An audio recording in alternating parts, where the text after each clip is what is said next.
This is Broken Hill, and there's nowhere else quite like it.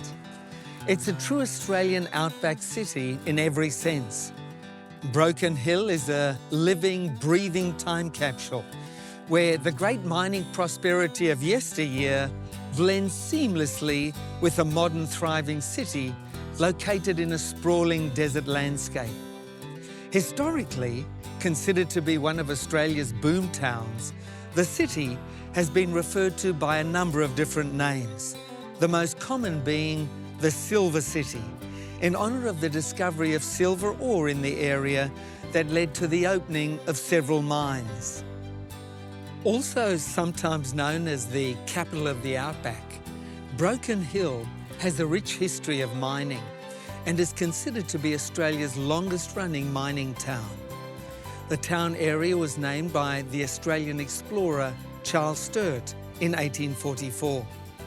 While exploring the area around the location of the town, Sturt named the Barrier Range and noticed a number of hills that appeared to have a break in them. Noting this, he recorded this natural feature as Broken Hill in his diary. But the actual town was founded in 1883 by boundary rider Charles Raspe. One day while mustering sheep, Raspe, who was a trained chemist, thought he detected minerals in the formation of the Broken Hill that Sturt had referred to in his journal.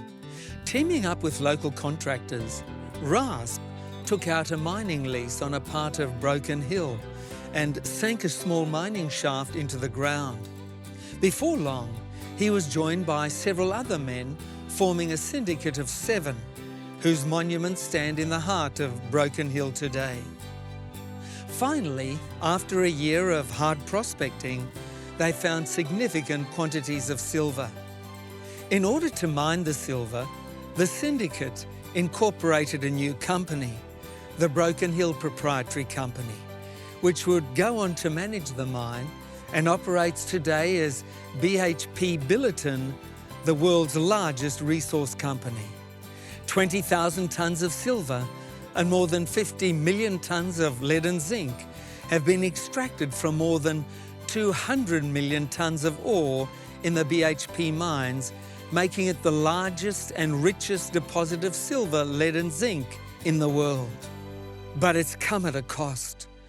The iconic Line of Load Miners Memorial stands on top of Broken Hill's mullock heap as a sombre reminder of the hundreds of lives lost in the mines. The mullock heap is 7 kilometres long and is made up of the waste rock from the early mines. Broken Hill was also known for being an active centre for camel trains and stock routes in the far west region of New South Wales, because from here, the trade routes linked up to the railway. Camel trains made up a large part of Broken Hill's history, and they inspired a man by the name of Frank Bottrill to invent a machine designed to alleviate the struggles of the camels who laboured under their heavy loads in the harsh conditions of the outback. Join us this week as we explore some of the history of Broken Hill, the camel trains and the innovative talent of a single man who tried to make a difference in the outback in our new program, Camel Trains and Big Lizzie.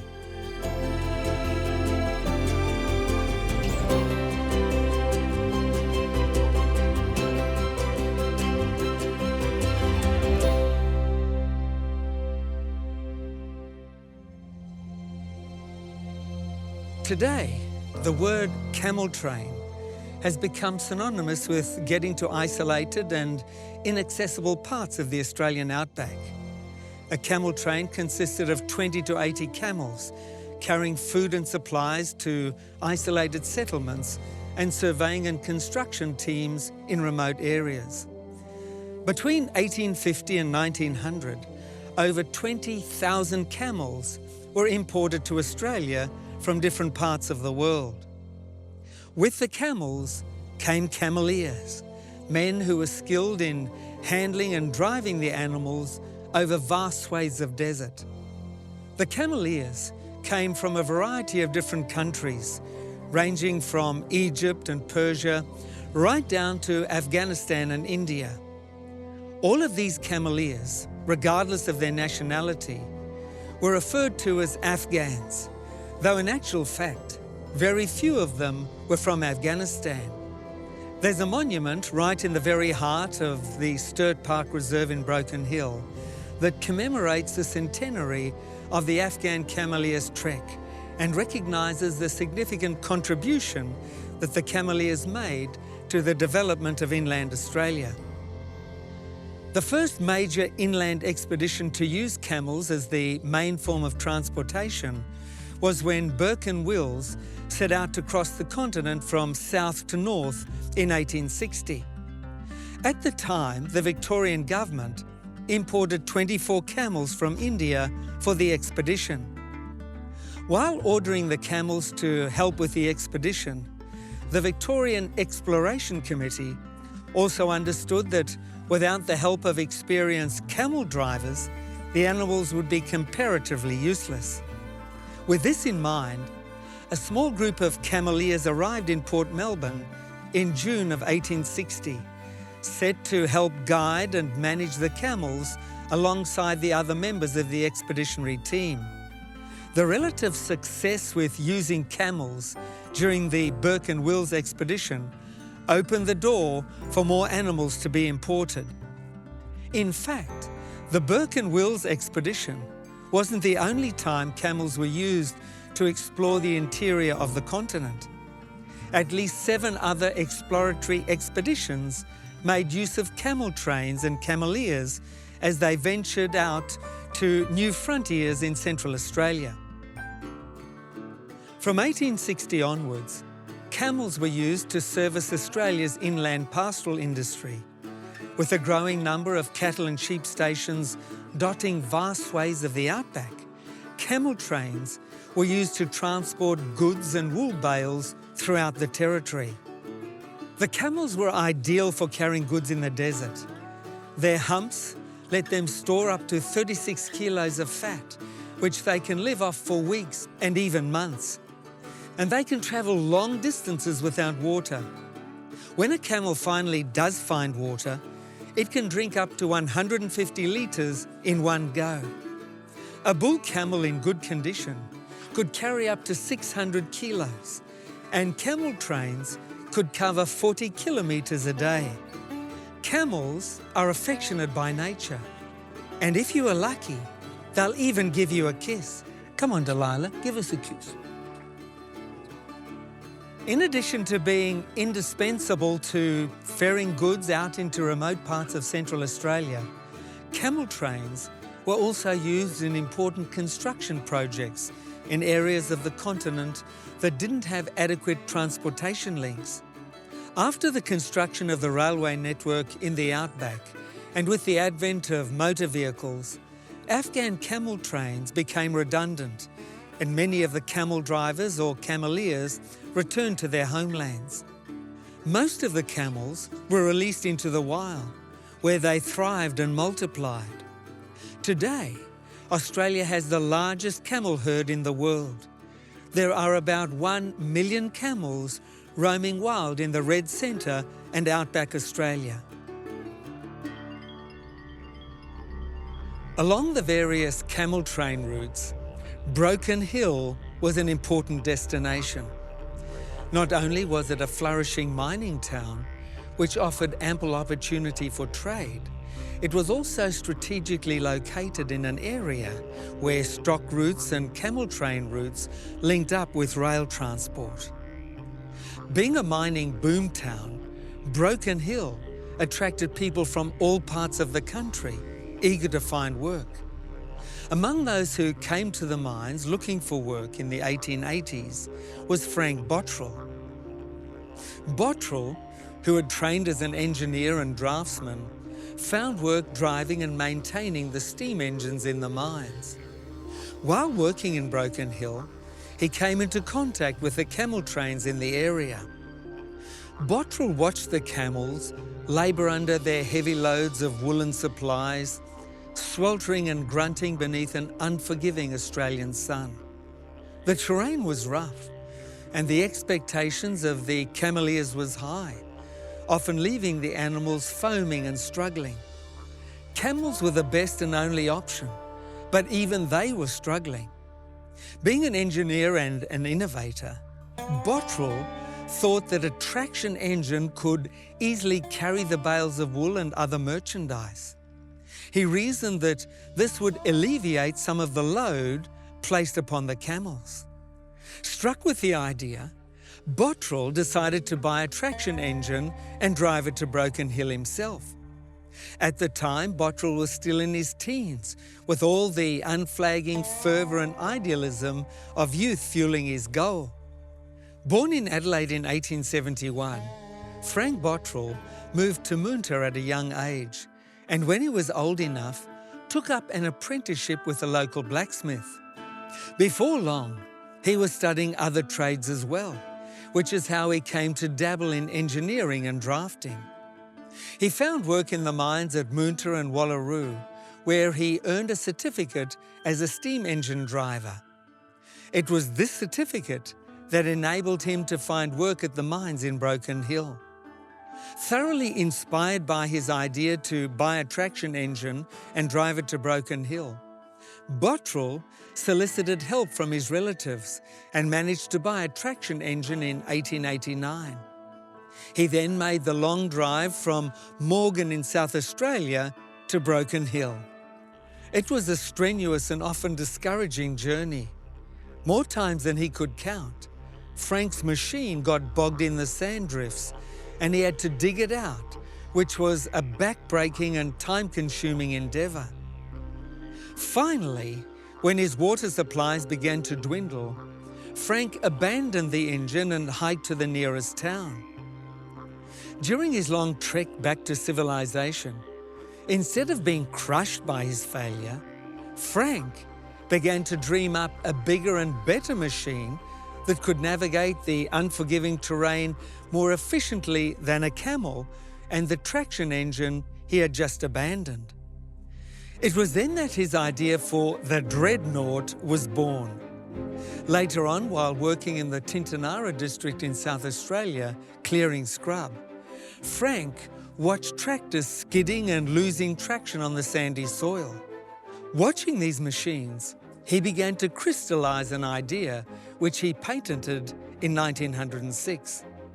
He called it the Dreadnought, or pedal rail. Frank's machine, which he christened Big Lizzie, was basically a tractor on the wheels of a military tank, a sort of tractor-tank hybrid that could glide over desert sand without the usual difficulties.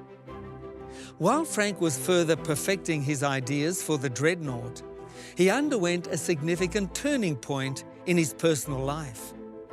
In 1908, he moved to Victoria, where a series of Bible lectures were being held by Robert Hare, an itinerant minister from New Zealand. Frank was captivated by what he learned from the Bible and decided to become a committed Christian. He was baptized and his life was never the same again. It was also during these meetings that he met his wife, Margaret Young, who was a volunteer worker helping with the meetings. Frank and Margaret were married a year later. Then, in 1915, Frank finally decided to make good on his big dreams for the Dreadnought. Renting a large yard in Richmond, an inner suburb of Melbourne, he began construction of Big Lizzie, the long-dreamed of Dreadnought. Big Lizzie turned out to be a massive tractor fitted with special wheels that resembled a modern military tank, with metal plates beneath the moving wheels to keep them from getting bogged down. The massive contraption was capable of pulling 2 large trailers, each one over 9 meters long. When Frank Bottrill finished construction, Big Lizzie's engine was the biggest and most powerful engine ever built in Australia up to that point. The Dreadnought could travel a whopping 2 kilometers an hour and carry 827 bags of wheat. Once Frank was satisfied with the completed product, he and his wife Margaret began to make plans to drive Big Lizzie to Broken Hill. By their calculations, they believed it would take them just 9 months to get to Broken Hill. But they didn't account for the terrible weather. It rained constantly, and when they got to Echuca, the river was in full flood. Faced with crossing a raging river, Frank realised that Big Lizzie was too heavy for the bridge. Deciding to try another route, they made their way to Mildura, only to find the river there was completely flooded as well. While they were in Mildura, Frank and Margaret struggled to find a local church to attend. So they invited their friends and neighbours to have church with them on Big Lizzie's front deck. The massive machine was big enough to hold a small group of people. At first, people came for the novelty of having a church service on board a big, ungainly machine, and then they returned because they liked the Bottrills and the service. Not long after, a church minister by the name of Walter Scragg held some meetings in the area. Frank and Margaret and their small group of friends went to the lectures and helped to establish a new church in Mildura in November 1919. 5 years later, in 1924, when Frank had finished his work of clearing around 600 acres of land in the Mallee, he was forced to bid the trusty engine a somewhat sorrowful goodbye in Glendinning. Frank returned to Dareton, where he started up a blacksmith business. For many years, Big Lizzie lay abandoned in Glendinning, until in 1971, she was transported here to Redcliffs in Victoria and restored in time for the Jubilee celebrations. Today, the enormous Big Lizzie tractor stands in Barclay Square, Redcliffs, as a testament to the work this tractor did, clearing up to 50 acres a day as farmland for the largest World War I returned soldier settlement in Australia, here around Redcliffs. Though it seems that Frank Bottrill's dream of lightening the load of pack camels carrying wool around Broken Hill was a failure, his innovation and determination led him to create a machine that assisted many returned soldiers who were living with war injuries and contributed to the growth of several rural communities. Frank's story holds quite a few lessons, the most significant being that even when things don't pan out the way we hope, it's important not to give up. Another lesson is that sometimes, even though we make the best plans with the best intentions, God might have a different path for us to walk. Frank's story bears an interesting parallel to the story of one of the greatest Bible scholars and reformers of all time, John Calvin. Now, John Calvin was a French reformer born in 1509 in Noyon, France. While he was studying at the University of Paris in the 1520s, he had a conversion experience that changed his life. For most of his life, Calvin believed that he needed to earn his way into heaven by doing a host of good deeds prescribed by the church. Then he came face to face with the central teaching of the Bible and the keynote of the Reformation, an idea so radical that it upended his entire life.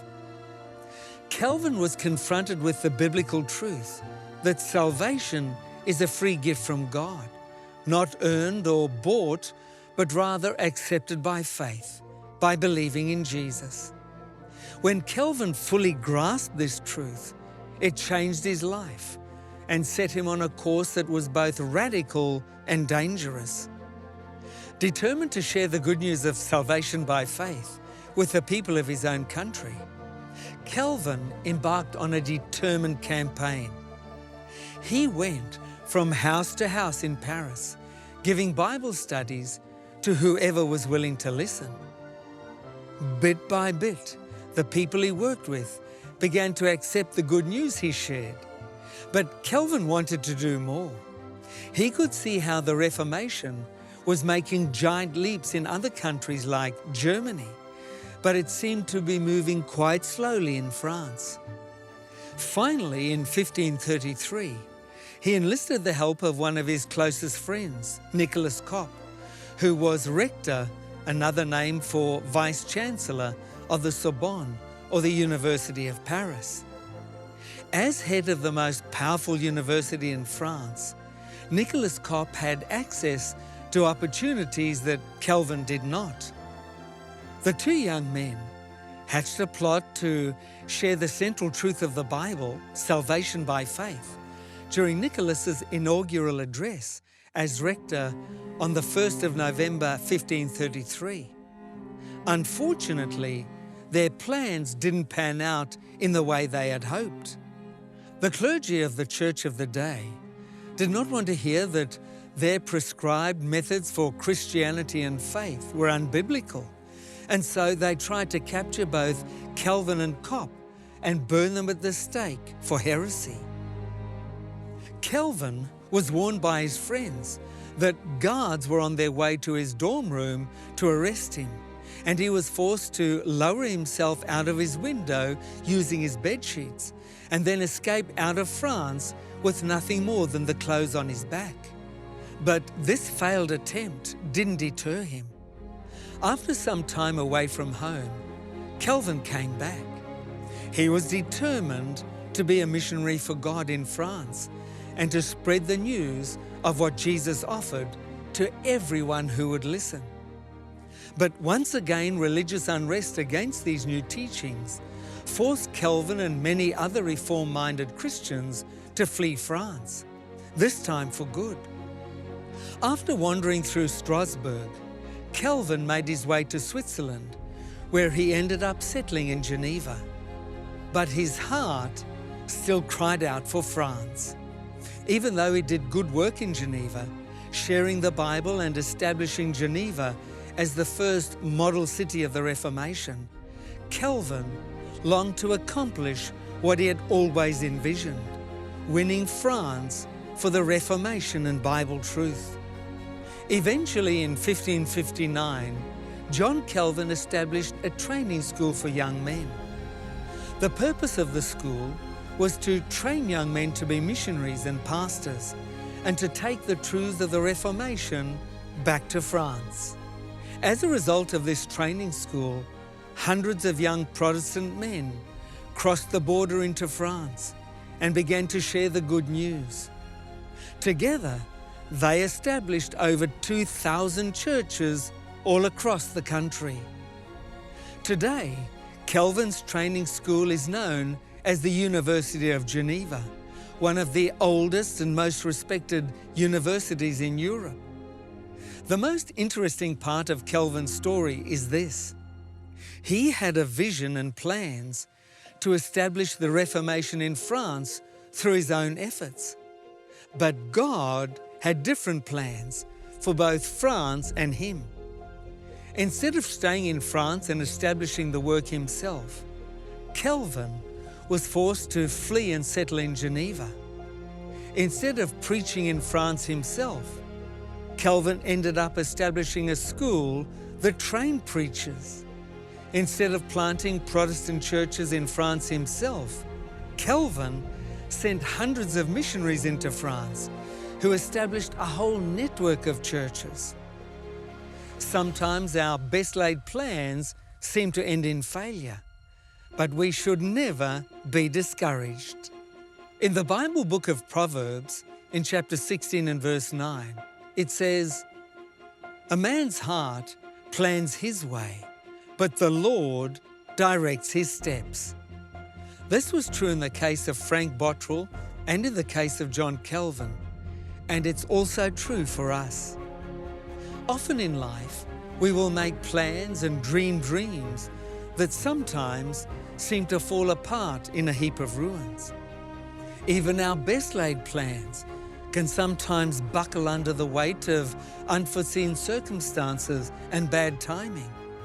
But if we belong to Jesus, we can be sure that even the most disastrous circumstances can still work out for our good and the blessing of others. The Bible tells us in Romans chapter 8 and verse 28, "And we know that all things work together for good to those who love God, to those who are called according to His purpose."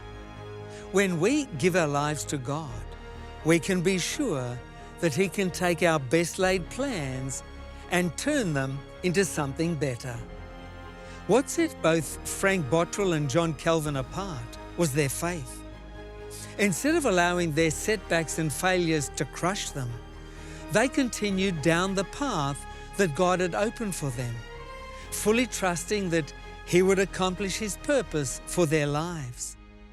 Ultimately, what defines us is not how well we accomplish our best laid plans, but how well we adapt when those plans are derailed.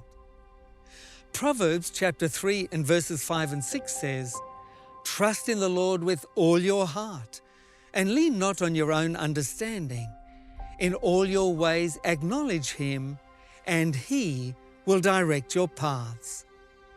God will not only direct our steps, He will also take our missteps and shape them into something beautiful. If you would like to make the choice to lean on God for wisdom and guidance, then I'd like to recommend the free gift we have for all our incredible journey viewers today. It's the Bible reading guide, God's Plan for My Life. This guide is our gift to you and is absolutely free. I guarantee there are no costs or obligations whatsoever. So make the most of this wonderful opportunity to receive the free gift now. Phone or text 0436 333 555 in Australia or 020 422 2042 in New Zealand, or 770 800 0266 in the United States, or visit our website tij.tv, or simply scan the QR code on your screen and we'll send you today's free offer totally free of charge and with no obligation. You can also write to us at the addresses on your screen or email us at info@tij.tv. Don't delay. Call or text us now. Dear Heavenly Father, we thank You for the care and protection You give us every day. And we especially want to thank You for the way You can take our lives and direct our paths so that they are better than we could ever have expected. We want to make the choice to be guided by You and led by Your Spirit. Please direct us in all that we do. We ask this in Jesus' name. Amen.